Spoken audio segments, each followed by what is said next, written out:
दोस्तों, क्या आप सोच सकते हैं कि कोई व्यक्ति अपने पूरे जीवन को किसी से ईर्ष्या करने में बिता दे। आज हम आपके साथ एक ऐसी व्यक्ति की जीवन की कहानी शेयर करने वाले हैं जो अपने पूरे जीवन को गौतम बुद्ध से ईर्ष्या कराने में बिता देता है।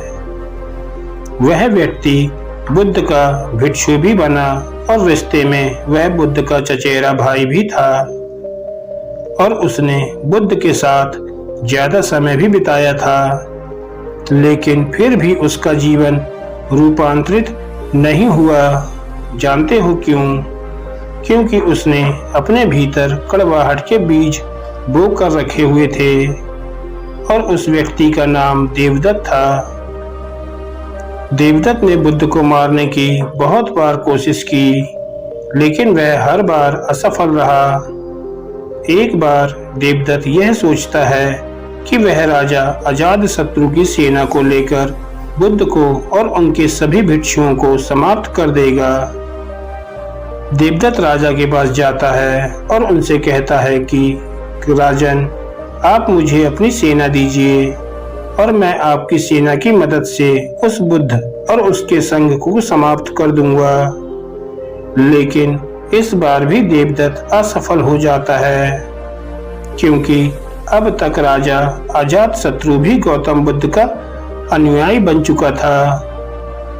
राजा देवदत्त से कहता है कि बुद्ध को मारना तो दूर की बात है, अगर उनको छोटी सी भी खरोंच भी आई तो मुझसे बुरा कोई नहीं होगा। मैं चाहूं तो अभी तुम्हें मृत्यु दंड दे सकता हूं, लेकिन जाओ, मैं तुम्हें छोड़ता हूँ, क्योंकि अब मैं बुद्ध का अनुयायी हूँ। इसलिए बेवजह की हिंसा मुझे शोभा नहीं देती। बुद्ध को अगर किसी ने एक बार खुले दिल से सुन लिया तो वह कभी भी बुद्ध से ईर्ष्या नहीं कर सकता। उस समय तो देवदत्त वहां से चला जाता है, लेकिन वह तय करता है कि वह अकेला ही बुद्ध की हत्या करेगा। उसके कुछ दिन बाद बुद्ध अकेले ही भिक्षाटन के लिए एक पहाड़ी के रास्ते से जा रहे थे। देवदत्त उस मार्ग में पहले से ही छिपा हुआ बैठा था। उसका उद्देश्य था कि मौका मिलते ही वो बुद्ध पर हमला कर देगा। जब बुद्ध देवदत्त के निकट जाते हैं तो देवदत्त एक वृक्ष के पीछे छिप जाता है, क्योंकि इतनी हिम्मत बुद्ध के शत्रुओं में भी नहीं थी कि वे बुद्ध पर सामने से वार करें। इसलिए देवदत्त भी पीछे से वार करता है। वो बुद्ध के ऊपर पीछे से खंजर फेंक कर मारता है, लेकिन उसका निशाना चूक जाता है। इतने में ही देवदत्त को सामने से कुछ लोग बुद्ध की तरफ आते हुए दिखते हैं, जिसके कारण वो पेड़ के पीछे ही छिपा हुआ रहता है। वे लोग बुद्ध के पास आकर बुद्ध को प्रणाम करते हैं और बुद्ध के साथ ही गांव की तरफ जाने लगते हैं। बुद्ध के जाने के बाद देवदत्त यह सोचता है कि शायद बुद्ध की मृत्यु खंजर से नहीं लिखी हुई है। इसलिए देवदत्त बुद्ध को मारने के लिए कोई और योजना बनाने लगता है। उसके बाद देवदत्त एक छोटी सी पहाड़ी पर चढ़कर बैठ जाता है। उस पहाड़ी पर छोटे छोटे बहुत सारे गोल पत्थर थे, जिन्हें आसानी से नीचे धकेला जा सकता था। उन पत्थरों का आकार कुछ ऐसा था कि अगर किसी के सर पर गिर जाए तो उसकी मृत्यु निश्चित थी। उस पहाड़ी के नीचे से आने जाने का रास्ता था और देवदत्त यह जानता था कि बुद्ध भिक्षाटन के बाद उसी रास्ते से वापस लौट जाएंगे। इसलिए देवदत्त वहीं पर छिपकर बुद्ध के आने की प्रतीक्षा करने लगता है।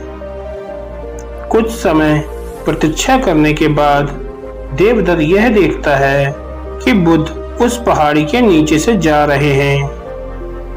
बुद्ध को देखते ही देवदत्त पहाड़ी से नीचे पत्थर फेंकने के लिए तैयार हो जाता है। जैसे ही बुद्ध उस पहाड़ी के नीचे से जाने लगते हैं, देवदत्त ऊपर से पत्थर धकेलना शुरू कर देता है।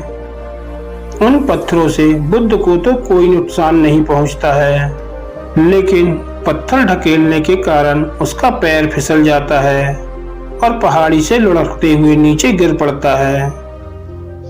उस पहाड़ी से नीचे गिरने के कारण वो बुरी तरह से जख्मी हो जाता है। बुद्ध यह जानते हुए भी कि देवदत्त उनके प्राण लेना चाहता था, फिर भी वे उसे जख्मी हालत में अपने भिक्षुओं के पास ले जाते हैं और उसका उपचार करना शुरू कर देते हैं। और यह देवदत्त का अंतिम समय था, यानी कि देवदत्त ने अपना पूरा जीवन बुद्ध से ईर्ष्या कराने में बिता दिया। देवदत्त अब होश में था और अपनी अंतिम सांसें गिन रहा था। उसकी आंखों के सामने से उसका पूरा जीवन गुजर रहा था, लेकिन इस बार उसकी आंखों में पछताव के आंसू थे और उसे अपनी गलती का एहसास हो रहा था। उसे अब यह बात समझ में आ रही थी कि जिसके वह प्राण लेना चाहता था वही उसके प्राण बचाने के प्रयास में लगा हुआ है। देवदत्त की आंखों से अब बहुत आंसू निकल रहे थे और वो अब बुद्ध की तरफ देख रहा था। बुद्ध उसके शरीर पर लेप लगा रहे थे। देवदत्त रोते हुए और लड़खड़ाती हुई आवाज में बुद्ध से कहता है कि मैं आपसे क्षमा मांगने के भी लायक नहीं हूँ और मैंने आपको बहुत क्षति पहुंचाई हुई है। पर बुद्ध कहते हैं कि मुझे तो कुछ याद ही नहीं है। बुद्ध के ये शब्द सुनते ही देवदत्त की आंखों से आंसुओं की धारा बहने लगती है और वो दोहराता है, बुद्धम शरणम गच्छामि। बुद्ध कहते हैं कि बुद्ध संग और धैर्य हर मनुष्य के अंतर में है और स्वयं को जगाने की क्षमता बुद्ध है। जागने के बाद हम जिस पथ पर चलते हैं वह हमारा धर्म है और स्वयं के मन को एकांतरित करना यानी उसे केंद्रित करना संग है। ये तीनों रत्न सभी लोगों के अंतर में हैं।